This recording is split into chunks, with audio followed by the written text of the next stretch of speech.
We'll start by recapping some fundamentals of two-dimensional geometry. To start with, we're going to talk about a Euclidean plane. A Euclidean plane is a non-curved surface where the rules of Euclidean geometry apply. We normally take this for granted. We're just going to be explicit about the fact that we're working with flat surfaces. The second concept is Cartesian coordinates. Again, this is a concept you should be well familiar with. We have a set of orthogonal axes, typically labeled x and y. We have a point P, and we describe its position with respect to the origin in terms of distances along the x and y axes. A concept that is perhaps less familiar to you will be homogeneous coordinates, and we're going to be using them a lot in this lecture. Those of you who've done the Introduction to Robotics course will have already encountered homogeneous coordinates.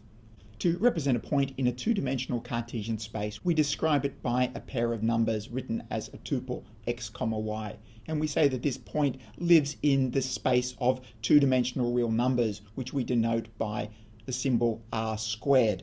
In homogeneous coordinates, we represent the same point with three numbers. In this case, we represent it as x, y, and the number 1. In fact, the number 1 is somewhat arbitrary. It could be any non-zero constant.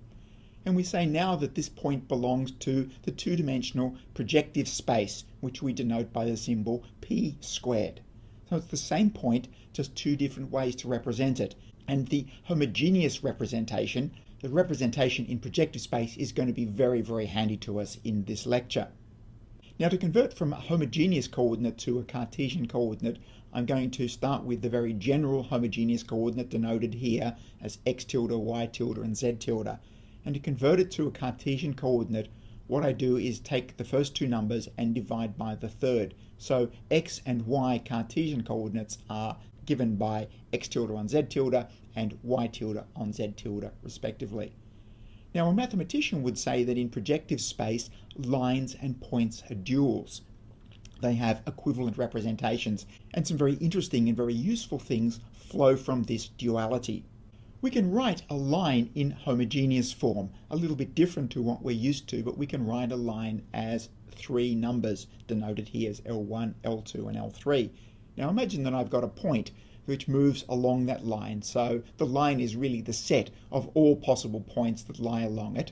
I can express the fact that the point lies on the line by the dot product of the line and the point being equal to 0. And we refer to this as the point equation of a line.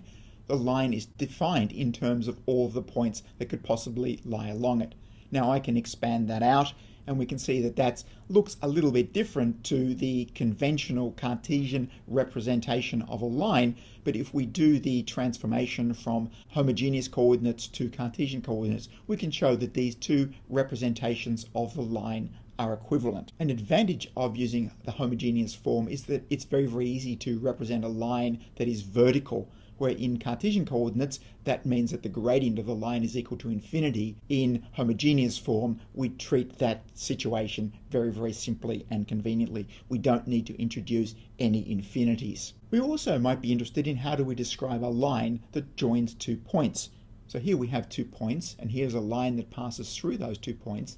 Then the homogeneous representation of the line, which remember is a 3 vector, is given simply by the cross product of the 2 points that lie on the line. So a very, very simple way of finding the equation of a line that joins 2 points. Much, much more convenient than it is for Cartesian coordinates.